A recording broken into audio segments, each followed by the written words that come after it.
Magandang balita kasi ang Bataan Cavite Interlink Bridge is malapit po yan sa Latria Homes ng Timalan Naik, Cavite. Mag-start na po ang construction nito at malapit po ito sa location ng ating subdivision. Meron din po tayong Naik police substation na malapit din sa Latria Homes. Walking distance po, may mga police pong nakaantabay dyan and checkpoint as well.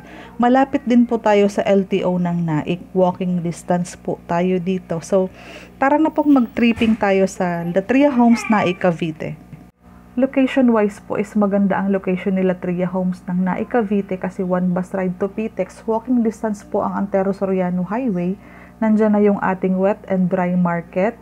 Nandyan na yung Palawan, nandyan yung Hongcha.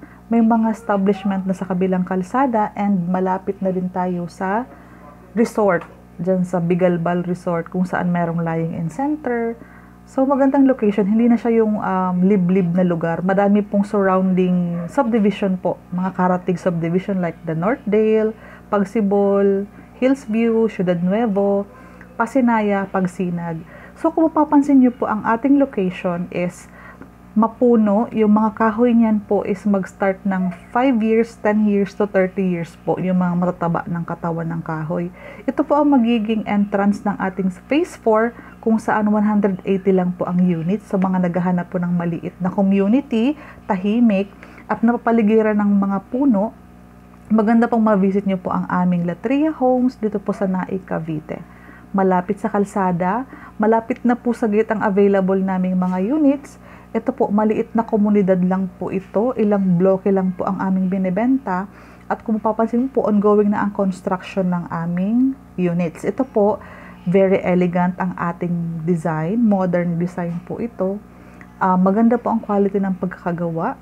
So, sa mga gusto pong mag-daily tripping, please message me po sa FB ko na nandyan po ang link sa baba. So, mag-house tour po tayo para makita nyo po kung gaano kaganda si Latria Homes. Ayan. Malapit lang po ang bahay namin dito. So, anytime pong mag-decide kayo mag-reserve, mag-tripping, i-PM nyo lang po ako. Small community po, kaya ito po ay mabenta sa mga naghahanap ng hindi crowded na lugar, hindi crowded na komunidad. Maganda po na mabisita mo kami dito sa Latria Homes sa Naik, Cavite. Daily po ang tripping. So, i-check natin yung bahay. Ang deliverable natin is bare finish. Ayan po, ang ganda ng kahoy natin.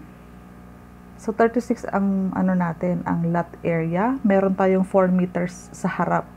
May spare, para sa provision ng carport mo. Ito po, dress-up unit para pag papaayos mo yung bahay mo is ma-overview mo na or ma-inspire ka na po sa mga pwede mong paggawa kapag na-turn over na sa inyo ang Latria Homes. Ayan po ang ating service area. Kasama na yung bakod. Ayan po ang ating likod. Pwede mong ipalipat doon yung sink. Pwede yun maging kitchen na may mga cabinet. Ito yung ating dining area, our living room. Ayan, ang kabuuhan ng ating living room. Yung toilet and bath natin, pwede mo po silang palagyan ng ganyan.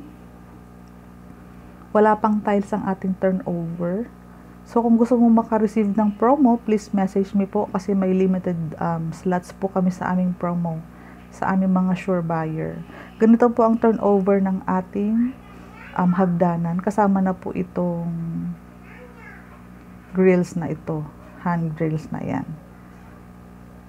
So, may bintana dito. Ito yung ating second room and yun yung ating first room. Yun yung ating masters. Ayan po ang ating second room. Sige, pasukin natin yung ikalawang room. Ayan. So, ganyan po ang kabuuhan.